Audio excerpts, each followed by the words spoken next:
मैं गरिमा अग्रवाल आप सभी का वंदन करती हूँ, अभिनंदन करती हूँ।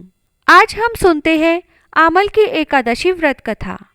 आमल की एकादशी फाल्गुन मास के शुक्ल पक्ष की एकादशी तिथि को मनाई जाती है। मांधाता जी बोले कि हे वशिष्ठ जी, यदि आप मुझ पर प्रसन्न हैं तो ऐसे व्रत की कथा कहो जिसमें मेरा कल्याण हो। महर्षि वशिष्ठ जी बोले कि हे राजन, सब व्रतों से उत्तम और अंत में मोक्ष देने वाला आमल की एकादशी व्रत का वर्णन करता हूँ। यह फाल्गुन माह शुक्ल पक्ष में होता है। इस व्रत के फल से समस्त पाप नष्ट हो जाते हैं। इस व्रत का पुण्य 1000 गोदान के फल के बराबर है। मैं आपसे एक पौराणिक कथा कहता हूँ, उसे ध्यानपूर्वक सुनो। एक वैदिक नामक नगर था। उस नगर में ब्राह्मण, वैश्य, क्षत्रिय, शूद्र चारों वर्ण के लोग आनंद पूर्वक रहते थे। नगर में सदैव वेद ध्वनि गूंजा करती थी। उस जगह पापी, दुराचारी, नास्तिक आदि कोई न था।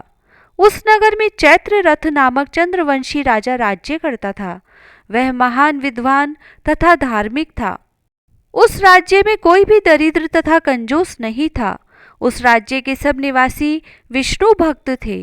वहां के निवासी वृद्ध से लेकर बालक तक प्रत्येक एकादशी का व्रत करते थे। एक समय फाल्गुन मास के शुक्ल पक्ष की आमल नामक एकादशी आई। उस दिन राजा से प्रजा तक, वृद्ध से बालक तक सब ने हर्षपूर्वक उस एकादशी का व्रत किया। राजा अपनी प्रजा के साथ मंदिर में आकर कुंभ स्थापित करके तथा धूप, दीप, नैवेद्य, पंचरत्न, छत्र आदि से धात्री का पूजन करने लगे।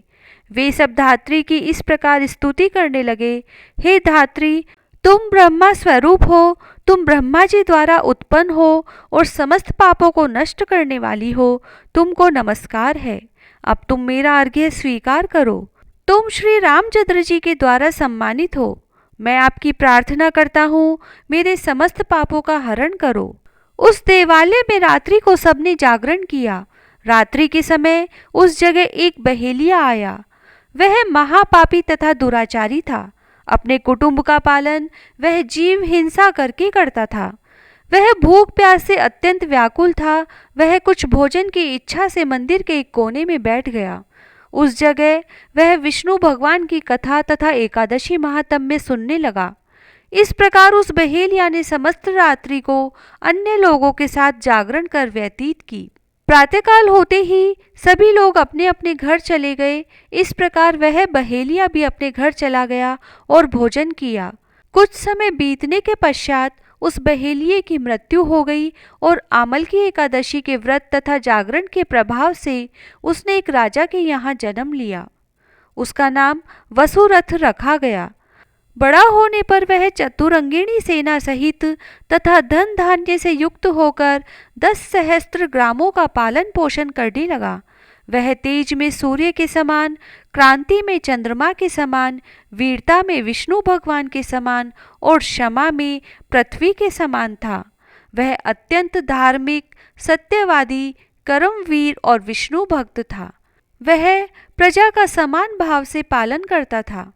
दान देना उसका नित्य कर्तव्य था।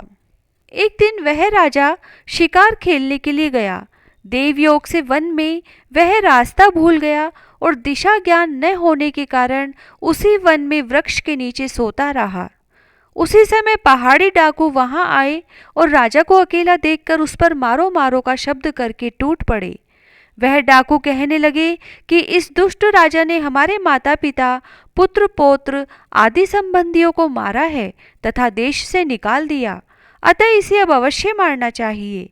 ऐसा कहकर वे डाकू राजा को मारने लगे और उस पर अस्त्र शस्त्र का प्रहार करने लगे। उनके अस्त्र शस्त्र राजा के शरीर पर गिरते ही नष्ट हो जाते और राजा को पुष्पों के समान प्रतीत होते थे।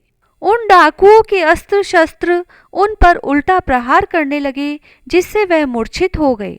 उस समय राजा के शरीर से एक दिव्य देवी प्रकट हुई। वह देवी अत्यंत सुंदर थी तथा सुंदर वस्त्रों तथा आभूषणों से अलंकृत थी। उसकी भ्रुकुटी टेढ़ी थी। उसकी आंखों से लाल लाल अग्नि निकल रही थी। वह उस समय दूसरे काल के समान प्रतीत होती थी। वह उन सब डाकुओं को मारने दौड़ी और समस्त डाकुओं को काल के गाल में पहुंचा दिया। जब राजा जगा तब इन डाकुओं को मरा हुआ देखकर सोचने लगा कि इन शत्रुओं को किसने मारा है, मेरा इस वन में कौन हितैषी रहता है।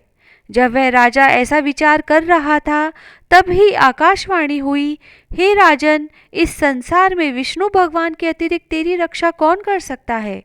इस आकाशवाणी को सुनकर राजा अपने नगर को वापस आ गया और सुखपूर्वक राज करने लगा। महर्षि वशिष्ठ जी बोले, हे राजन, यह सब आमल की एकादशी के व्रत का प्रभाव था। जो मनुष्य एक आमल की एकादशी का व्रत भी करते हैं वे प्रत्येक कार्य में सफल होते हैं और अंत में विष्णु लोक को जाते हैं। जय श्री राधे।